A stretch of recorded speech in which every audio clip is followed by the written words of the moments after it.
Did the NIH FOIA office instruct you on how to delete emails or avoid FOIA? No. Sir, did you ever have any conversations with Dr. Fauci regarding using personal phone or email to communicate with Dr. Daszak? I don't remember it. It's possible. I probably wouldn't have remembered it, and I don't remember it. Did you ever delete any official records? Not to my knowledge. The integrity of public oversight hangs in the balance as federal investigators uncover a deliberate, high-stakes system designed to shield government communications from public scrutiny. At the absolute center of this growing scandal is the covert circumvention of the Freedom of Information Act during the height of a global health crisis. High-ranking officials manage sensitive records by intentionally shifting off official channels, raising critical questions about accountability, transparency, and federal compliance. As federal prosecutors secure guilty pleas and key figures invoke constitutional protections before Congress, the full scope of these record-handling practices is finally being dragged into the spotlight. Let's dive into the conversation. The full committee, Mr. Comer from Kentucky, for 5 minutes of questions. Thank you, Mr. Chairman. On May 16th, we heard from your boss, Dr. Lawrence Tabak, regarding some of your emails and avoiding the Freedom of Information Act. And I'm sure as you've already testified, you're aware that deleting federal records is a crime. And as you've said, you previously testified that you did not delete any federal records. But on February 24th, 2021, you wrote, quote, "I learned from our FOIA lady here how to make emails disappear after I'm FOIA'd, but before the search starts. So I think we are all safe. Plus, I deleted most of those earlier emails after sending them to Gmail," end quote. And the next day on February 25th, 2021, you wrote, quote, "But I learned the tricks last year from an old friend, Marge Moore, who heads our FOIA office and also hates FOIAs," end quote. Yes or no, is Marge Moore the FOIA lady you were referring to? She was at the time. I believe she's retired since then. Did the NIH FOIA office instruct you on how to delete emails or avoid FOIA? No. On October 25th, 2021, another scientist wrote, quote, "David is concerned about the privacy of text and other messages from his cell phone to you and me because he has been using a government phone. This came from Tony," end quote. Sir, did you ever have any conversations with Dr. Fauci regarding using personal phone or email to communicate with Dr. Daszak? I don't remember it. It's possible. I probably wouldn't have remembered it, and I don't remember it. He and I usually never talked about that kind of stuff. It would be very unusual if it happened. On January 18th, you testified that you did not have any conversations with Dr. Fauci regarding EcoHealth. On October 25th, 2021, you wrote, quote, "Peter, from Tony's numerous recent comments to me, they're trying to protect you," end quote. You meaning EcoHealth and Dr. Daszak. Dr. Renz, did you ever have any conversations with Dr. Fauci regarding EcoHealth? Well, the ones you just mentioned, I don't have any recollection of that. No recollection? No recollection, no. Let me just say, what I do remember is one time in a face-to-face meeting, he referred or alluded to some stuff that was in the press. I don't even think he said what it was, but it was about, I assumed it was about Peter's grants and press reports about it, and the ending of the grant. And I said to him, sort of out of the blue, guessing what he was really thinking, I said to him, "Tony, I know you would have never been involved in getting rid of that grant." And he didn't respond. He just sort of looked at me and... So Dr. Fauci was always a big defender of EcoHealth and their right to receive federal funding? I can't speak for him. I think he had great respect for them. And when the grant problems came about, I think he was troubled by it. In fact, I just thought of something that I'd forgotten to say. At some point, somebody, it may not have been Tony, but it might have been Hugh Uppencloss, somebody said to me, Peter's his own worst enemy because he made some mistakes on that grant. I would say that's a factual statement. On April 21st, 2021, you wrote that Dr. Fauci is, quote, "too smart to let colleagues send him stuff that could cause trouble," end quote. On June 16th, 2020, you wrote, we're all smart enough to know to never have smoking guns, and if we wouldn't put them in emails, and if we found them, we'd delete them. Now, did you ever have conversations with Dr. Fauci regarding deleting emails? I don't remember any such thing. You don't remember? No, sir. And it would be very, Tony and I don't have those kind of conversations. Did you ever delete any official records? Not to my knowledge. I mean, but again, we're at the issue of defining what's a federal record. I deleted a lot of emails. I do it every day. But in my mind, they're trivial things not related to government business. In response to my questions, Dr. Back said he absolutely agreed with every compliance action the NIH took against Dr. Daszak and EcoHealth. And over the past 2 weeks, both EcoHealth and Dr. Daszak have been suspended from receiving federal funding, finally, and proposed for debarment.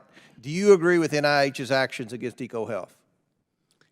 You know, I don't know the details about, I've never seen the grant. I don't know what's in it. I can't really speak to that, but I can say I've known Peter Daszak for almost 20 years, and in my personal opinion, he's an honorable, decent. So have you had conversations with Dr. Daszak about this recent suspension?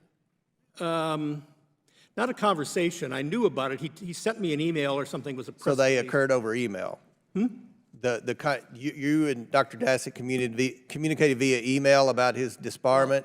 I should say Gmail, not NIH thing. email. He doesn't send, you know, he was sending NIH stuff to my NIH email for a long time, and I kept telling him, don't do that. And that's how this Gmail thing started. He sent me, in 2020, he sent a message to me on my government NIH email, and I forget what it was. Maybe I never knew what it was, but eventually that email was FOIA'd. Okay. So wait a second, can I finish? Go ahead. Eventually, this email was FOIA'd, and Peter contacted me and said, you know, some friend you are, I send you an email with all my personal stuff, and it ends up in the newspaper. And that really struck me. That was a turning point for me, because he was under death threats.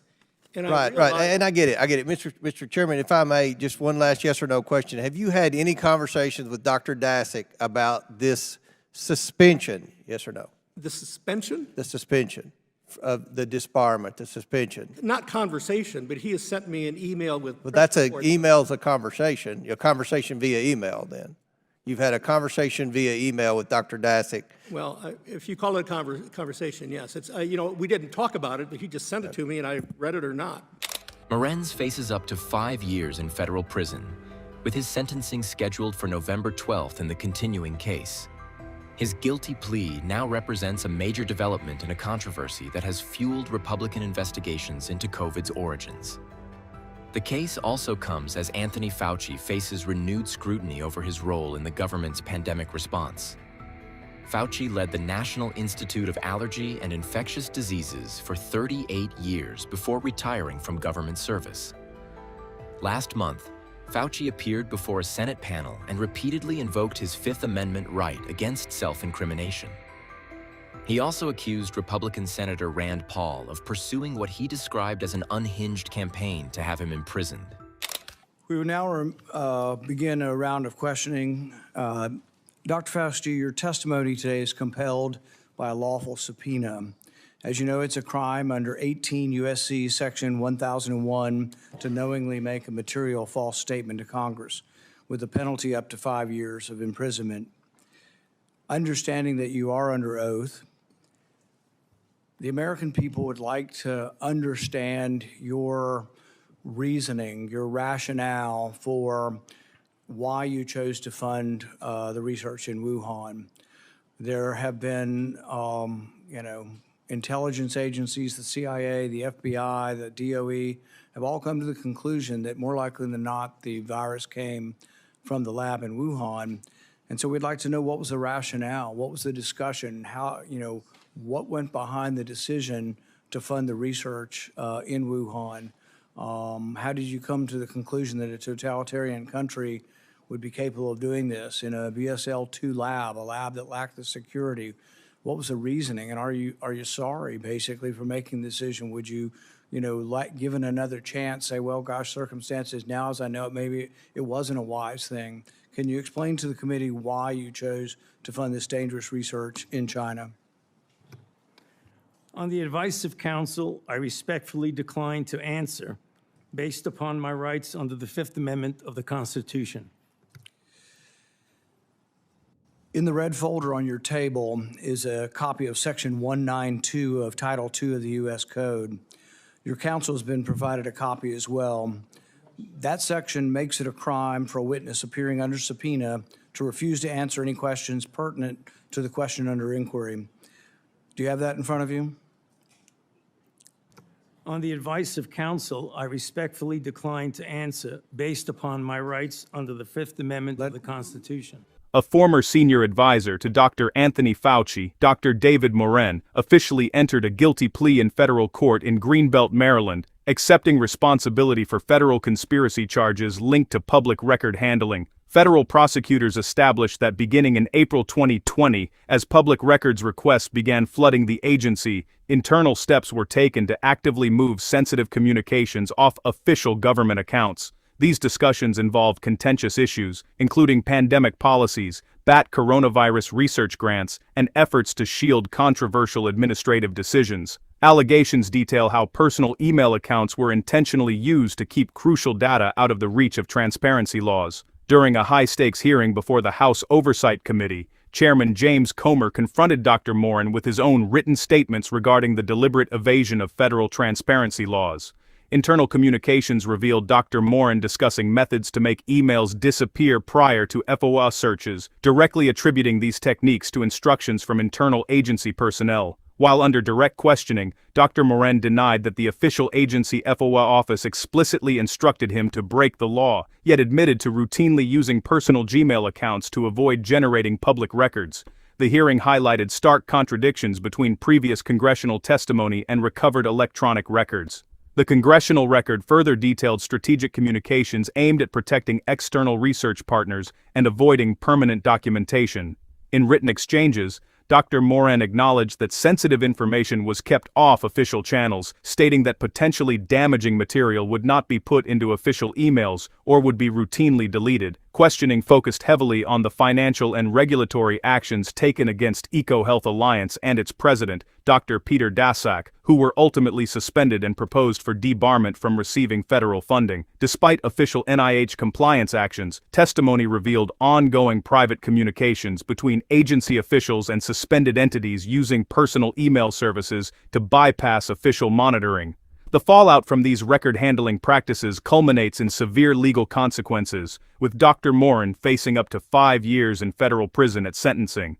The broader inquiry reached a dramatic peak during Senate panel proceedings, where Dr. Anthony Fauci appeared under direct subpoena to address the rationale behind funding high-risk research facilities in Wuhan, China.